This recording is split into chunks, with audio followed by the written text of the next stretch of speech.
Since 2013, there has been an interesting cartoon featuring a Burka Avenger. In fact, that is the name of the cartoon. It features a female superhero protagonist. Now, what exactly is Burka Avenger? Is that something that would actually do any type of social good in a country like Pakistan? Well, it turns out that it does. So the Burka Avenger is actually a teacher. Her name is Gia, who in her spare time dons a burqa while fighting gender-based crimes and other evils, and she is the symbol of empowerment for girls across the Muslim world. Again, this is a cartoon that is shown in Pakistan, Afghanistan, and soon will also be shown in India. The Pakistani cartoon has been around since 2013 and syndicated in Afghanistan, but Gia is about to get a much larger audience in April when the show launches in India on edutainment channel ZeeQ. When you think about India in comparison to Pakistan and Afghanistan, well, especially Afghanistan, you think of Afghanistan as a much more sort of behind the times in terms of social progress. India is relatively more progressive in terms of gender rights, but there's still work to be done. I mean, we see the gang rapes and things like that, not trusting women when those things happen. And so what I love about this is that it's not just providing a female protagonist, but it's providing one that's targeted towards young girls to help perhaps ward off some of the indoctrination that they face that tells them that they're not equal to the men around them.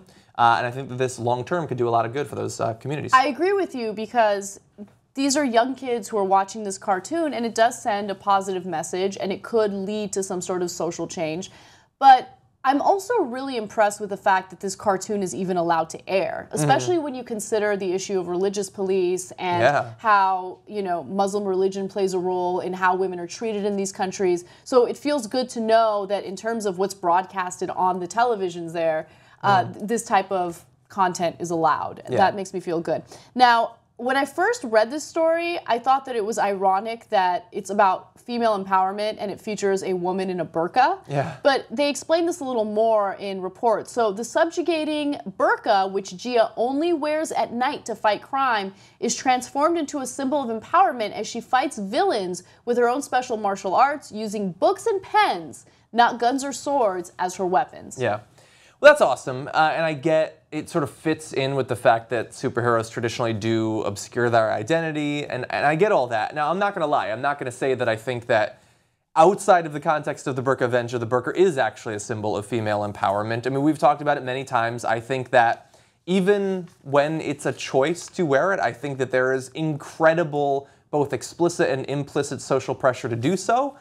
That's just, I'm just putting that out there. But if it can also be used to push for a sort of more progressive, more tolerant stance towards women in these communities, then I think that that overall is good. And I love that it's being embraced both in those communities and outside of it. Like, we know that they got an Emmy, for instance, for the show, which is awesome. It definitely is awesome. And baby steps. I mean, change doesn't come immediately, and you know, you don't just go from, all right, we treat women as second-class citizens, they have to wear burqas, they have to cover themselves up completely, to, all right, now we're going to have women that aren't covered at all. Like, you have to take the baby steps to gradually, you know, go in a more progressive direction. So I think overall this is good, and I'm happy to hear that it's going to be a cartoon that will be available in multiple languages in multiple countries. To well over 1 billion people. Absolutely. And I love, too, that comic books have become this area, I mean, I guess they have been for a long time, where these social battles are being fought out, and not just in the Middle East. Like, we know when Heimdall in the Thor movies was cast, Idris Elba was cast as a black character in this Norse pantheon, people freaked out in America. When Thor was, or sorry, not Thor, it was actually Thor. They came out with a female Thor. People lost their minds. Like, we're still fighting these battles here. Perhaps we, too, need the Burka Avenger. Interesting point. But probably not. One thing on it, you guys, maybe it'll help, I think, a little bit with the misunderstanding from both ways. Because I know we have this discussion whenever it comes to the burqa and everything, that hijab, that covering items that in those societies are kind of hindering women and keeping them down. Because we hear the stories of women that say, listen, I'm liberated, I want to do this. And we tend to not believe them. So I think it comes from a case-by-case basis. Maybe this will also allow people to be like, if we're progressive on it, there are people in our society that think, oh, you're oppressed because you wear makeup every day. And that's a woman's choice. And they say, it's for me. I want to look this way because of me, not because men tell me. But we have those oppressive feelings sometimes. Some women really do think, oh, I need to dress up, make sure I look presentable. Yeah. And that's a thing here. That could be that's a similar kind of oppression we kind of have here.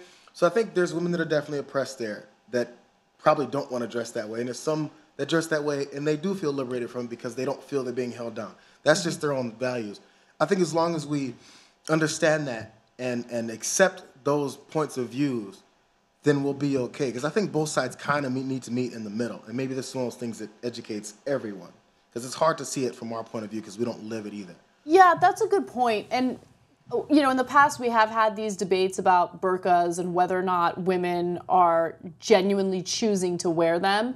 And I thought about a similar situation that I went through. When I traveled to France for like a work-related trip last year, I didn't realize that when you're on a plane for that long, you have to walk around or else your blood flow gets screwed up and then your legs get really swollen. Oh. So when I got off the plane, there's a point to this story, I promise. When I got off the plane, my legs were swollen and I couldn't put my heels on to go to this work event. And so I had to go buy shoes that were actually bigger than my normal shoe size so they would fit. And I posted about it on Facebook, and this one guy who considers himself a male feminist was like, you're oppressed by these male expectations, and I was like, no, I love wearing heels. It has nothing to do with impressing men. This has to do with me feeling sexy and feeling powerful, and he wouldn't believe me, and it was the most frustrating thing. Yeah. And so I can understand women who wear a headscarf because, you know, they genuinely want to, and then they have assholes like me saying, no, it's not a choice, it's because you're oppressed. I don't know what their story is, so you got to keep an open mind. I think JR's right. I think that you can have both of those. Some are genuinely want to do it, but if you have the ability in your community to choose or not to choose, and you choose to do it, that doesn't detract from the fact that in other areas it is not a choice and you face scorn or death. And I think that simply having the choice in one area, you can't discount what's happening to them. And I agree. I think we can also have that conversation about makeup. I think some women do feel they have to wear it. But I would argue that they're not the same thing floating around. I think there's a continuum of expectations where covering up all of your skin is farther backwards than forcing you to sort of gild yourself up with makeup. Maybe someday we can have that debate about makeup in the Middle East as well. I'd also like to have it here, but slightly different issues, I think. Yeah.